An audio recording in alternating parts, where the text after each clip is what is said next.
Coco TV।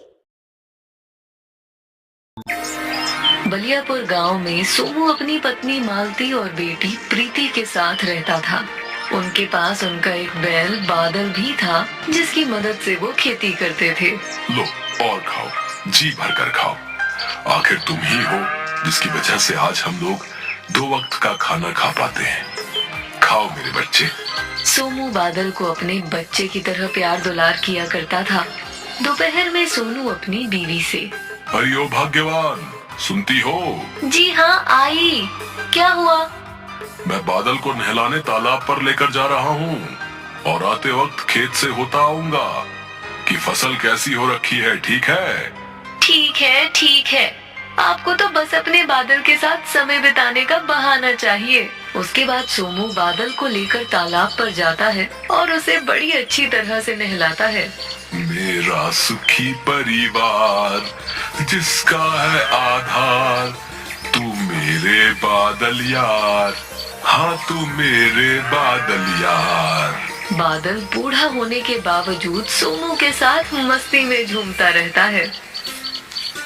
उसके बाद सोमू बादल को लेकर खेतों में से होता हुआ घर आ रहा था।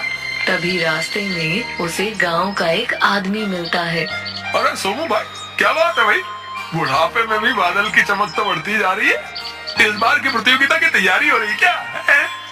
अरे कैसी बातें करते हो भाई। वो वक्त गया जब बादल के सामने कोई बैल टिकता नहीं था, लेकिन अब मेरा बादल बूढ़ा हो चुका है। मैं उसे प्रतियोगिता में नहीं भाई, ऐसा नहीं है सोमू भाई। बादल में अभी भी कोई कमी नहीं है। हाँ? बाकी देख लो, तुम्हारा अपना विचार है। सुझाव के लिए धन्यवाद भाई। माफ करना, देरी हो रही है, मैं चलता हूँ। अगली सुबह सोमू शहर जा रहा था। तभी उसकी पत्नी ने उसे रोका। सुनिए जी, मैं कह रही थी कि आप जाते जाते बादल को भी ले जाइए। मैं इतनी गर्मी में बादल को ले जाकर क्या करूँगा? बेचारा परेशान होगा। देखिए, अब बादल बूढ़ा हो गया है और ये हमारे किसी काम का नहीं। अब ये खेतों में काम नहीं कर सकता है। तुम पागल हो गई हो क्या? कैसी कैसी बातें कर रही हो? मैं सही कह रही हूँ। हम अपने खर्चे की पूर्ति ही जैसे तैसे कर पाते हैं। अब बादल का खर्चा बिना कमाए कैसे उठाएंगे? तुम जानती भी हो कि बादल ने कितनी खराब परिस्थिति में हमारा काम किया है। आप मेरी बात मानिए और इस बूढ़े बैल को बाजार में कसाई के यहाँ बेच आइए, क्योंकि अब हम इस बैल को नहीं पाल पाएंगे। हमने बैल को कभी नहीं पाला, बल्कि बैल ने सदा से हमारा परिवार पाला है। मुझे बैल से कोई परेशानी नहीं है, लेकिन मैं भी हमारी हालत को ध्यान में रखकर बोल रही हूँ। मैं आज नए बैलों की जोड़ी ले जाऊंगा, लेकिन बादल इस घर से कहीं नहीं जाएगा। मैं भी बादल से प्यार करती हूँ, लेकिन मजबूरी के हालात देखकर मैं बहक गई थी। कोई बात नहीं, मैं अब शहर जा रहा हूँ। सोमू शहर में गया और उसने देखा कि वहाँ कुछ किसान पशुओं को बेच और खरीद रहे हैं।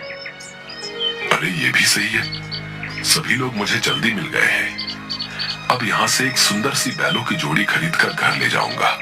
मालती बहुत खुश होगी। सोमू व्यापारी महकार के पास गया।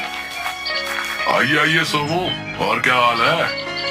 जी भैया, आपकी कृपा है। मैं एक बैलों की जोड़ी लेने आया हूँ। बैलों की जोड़ी तो मैं तुम्हें दे दूंगा, चाहे एक की जगह 2 ले जाओ, लेकिन बदले में मुझे बादल चाहिए भैया। बादल? वो अब किसी काम का नहीं है। वो तुम्हारे खेतों में काम नहीं कर पाएगा।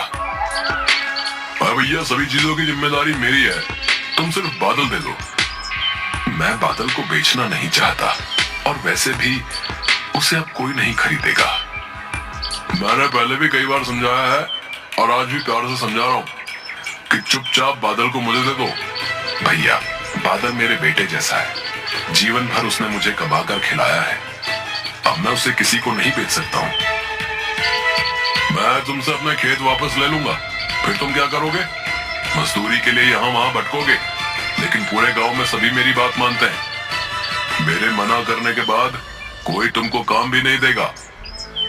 भैया, ऐसा अन्याय मत कीजिए, हम तुम्हारे हाथ जोड़ते हैं। फिर सोच लो कि तुम बादल को मुझे बेचोगे या नहीं। चाहे मेरे कितने भी बुरे दिन आ जाए, लेकिन मैं बादल को तुम्हें नहीं दे पाऊंगा। उसने मेरा बहुत साथ दिया है। अब उसके बुढ़ापे में मैं उसका साथ नहीं छोड़ सकता हूँ। ठीक है, फिर तुम याद रखना कि तुम्हें बादल को ना बेचने की भारी कीमत चुकानी पड़ेगी, समझे? मैं बादल के लिए कुछ भी कीमत चुकाने के लिए तैयार हूँ, लेकिन तुम याद रखना कि तुम किसी गरीब के साथ ये अच्छा नहीं कर रहे हो। सोमू बिना बैल खरीदे ही वापस घर की ओर निकल गया। वहां उपस्थित एक अन्य व्यापारी ने महकार से पूछा, महकार भाई, सोमू का बैल बूढ़ा हो चुका है, तुम उसको खरीदने पर क्यों तुले हो? तुम नहीं जानते कि उस बैल में क्या है? मैं उस बैल को खरीद कर बैलों की दौड़ प्रतियोगिता में दौड़ाना चाहता हूँ। मैं कुछ समझा नहीं, वो बूढ़ा बैल कैसे दौड़ पाएगा? और अगर ऐसा होता तो फिर सोमू भी उसे दौड़ा सकता था। सोमू ने बहुत कोशिश की, लेकिन मैंने उसे हर बार प्रतियोगिता में हिस्सा लेने से रुकवा दिया है, और अब उसको खुद ही बादल पर भरोसा नहीं है, जबकि मुझे उस पर पूरा भरोसा है। अब आगे क्या करोगे? 2 दिन बाद बैलों की दौड़ प्रतियोगिता है। बादल बहुत सुंदर है, आधे से ज्यादा लोग तो उसकी सुंदरता पर ही पैसे लगा देंगे। मैं एक दिन में बहुत सारे पैसे कमा लूंगा, और फिर ये संख्या बढ़ती जाएगी, क्योंकि मैं आखिर तक पैसे कमाऊंगा। हाँ सही है, मेरे हाथ अब सोने का बैल लग गया है, सोना ही सोना होगा। दोनों खिलखिलाकर हंसते हैं। अगले दिन सोमू और मालती दोनों उदास बैठे थे। तुम बिना सोचे समझे फैसले ले लेते हो। मैंने पहले ही कहा था कि इसको बेच दो। ये हमारा भाग्य है कि कोई स्वयं चलकर इस बूढ़े बैल को खरीदने आ रहा है। अब तुम भी मेरी बात नहीं समझ रही हो। मैं सारी बात समझती हूँ। मेरे लिए भी बादल बहुत प्यारा है, और उसके अलावा हमारा कोई नहीं है। लेकिन महकार बहुत खतरनाक व्यक्ति है, हम उसका सामना कभी नहीं कर पाएंगे। हाँ, मैं भी यही सोच रहा हूँ। महकार जो बोलता है वो करता है। अब वो बादल को हमारे साथ नहीं रहने देगा।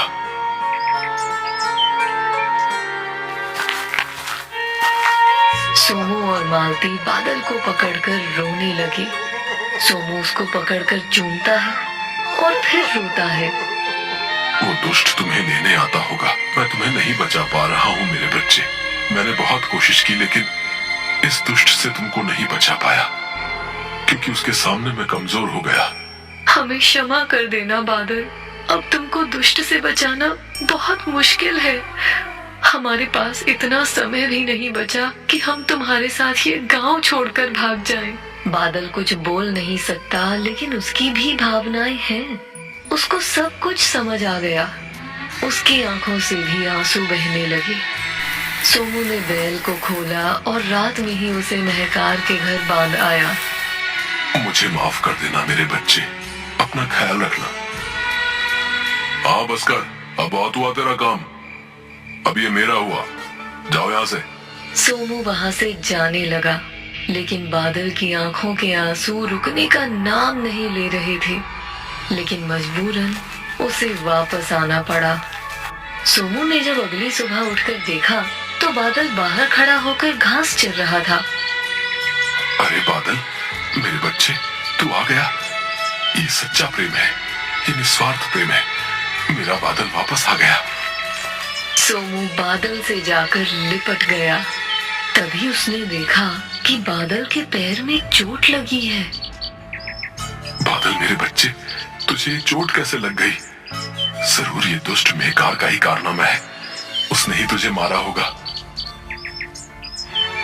महकार के कारण सोमू और मालती की जिंदगी में सब कुछ खत्म हो गया था। अब उनके घर में रोटी भी नहीं बची थी। अब तो घर में खाने को कुछ भी नहीं बचा है। अब हम क्या करें? मेरी समझ से सब बाहर हो रहा है मालती। तभी बादल उन दोनों को परेशान देखकर अपनी जगह से चलकर पास ही रखी बैलगाड़ी के पीछे के हिस्से के पास जाकर खड़ा हो गया और अपने सींगों से उसे उठाने की कोशिश करने लगा। ये सब देखकर सोमू और मालती रोने लगे।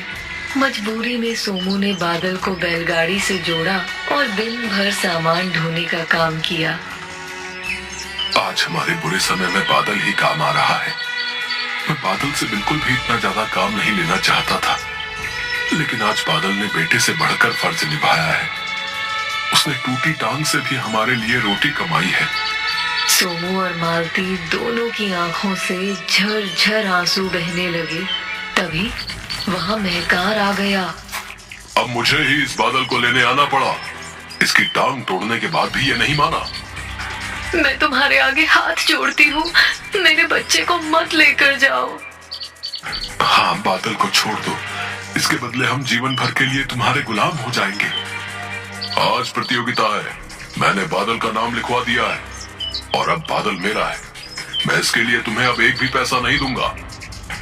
तुम मुझे मार दो और बादल को ले जाओ, क्योंकि मैं अपने जीते जी बादल को नहीं ले जाने दूंगा। देखो, मुझे बहुत देर हो रही है, इसलिए जाने दो, नहीं तो अच्छा नहीं होगा। मैं सच में तुम्हें मार दूंगा। महकार ने सोमू को धक्का मारा और बादल के गले में बंधी रस्सी को हाथ में फंसाकर चलने लगा। सोमू और मालती दोनों जोर जोर से रो रहे थे। बादल भी आगे कदम नहीं बढ़ा रहा था।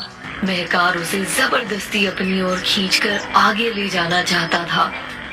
मुझे जल्दी से प्रतियोगिता में पहुंचना है और एक तू है कि चल ही नहीं रहा। बादल को बहुत क्रोध आया। वो बहुत तेज दौड़ने लगा। महकार का हाथ उसकी रस्सी में फंस चुका था, इसलिए महकार को भी उसके पीछे दौड़ना पड़ा। लेकिन ज्यादा दूर तक वो दौड़ नहीं पाया और नीचे गिर गया। लेकिन बादल नहीं रुका। उसने महकार को पूरे गांव में जमीन पर खदेड़ा।